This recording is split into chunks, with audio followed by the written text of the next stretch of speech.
রঘু ডাকাতের হুঙ্কার সবে শোনা গেল, আর ঠিক তখনই এলো বড়দিনের মহাচমক। প্রকাশ পেল প্রজাপতি 2-এর ঘোষণা। গায়ে হলুদ হয়ে গেছে, এবার সম্প্রদান।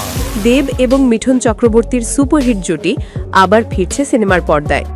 সকালে এসভিএফ এর অফিসে চলছিল রঘু ডাকাতের মহরত, আর দুপুরেই সুরিন্দরের অফিসে ছিল রবি বাসুরিয়ে মাড্ডা। কিন্তু আসল চমক এলো বিকেলে। বেঙ্গল টকিজ প্রযোজিত প্রজাপতি 2-এর আনুষ্ঠানিক ঘোষণা করলেন প্রযোজক অতনু রায়চৌধুরী।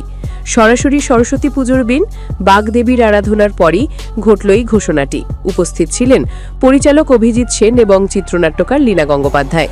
এই ত্রয়ী মানেই বাংলার প্রেক্ষাগৃহে ম্যাজিক।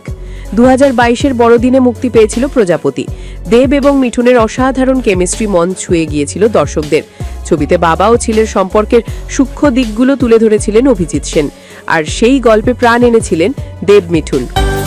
বিয়ে কারোর কাছে দিল্লি কা লাড্ডু, আবার কারোর কাছে কলকাতার রসগোল্লা। সেই ছবি হয়ে উঠেছিল একটি সুপারহিট পারিবারিক ব্লকবাস্টার। এবার প্রজাপতি 2-এ সেই ম্যাজিক আবার ফিরছে বড় পর্দায়। এইবার ছবিতে থাকছেন নতুন মুখ, বাংলাদেশের জনপ্রিয় অভিনেত্রী তাসনিয়া ফারিন।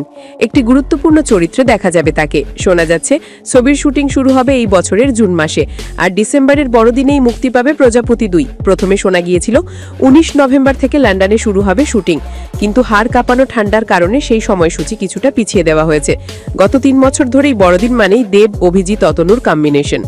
টনিক হোক বা প্রজাপতি, এই ত্রয়ীর ছবিতে গল্প, আবেগ আর বিনোদনের অপূর্ব মিশ্রণ থাকে। এবারও সেই ধারাই বজায় থাকছে।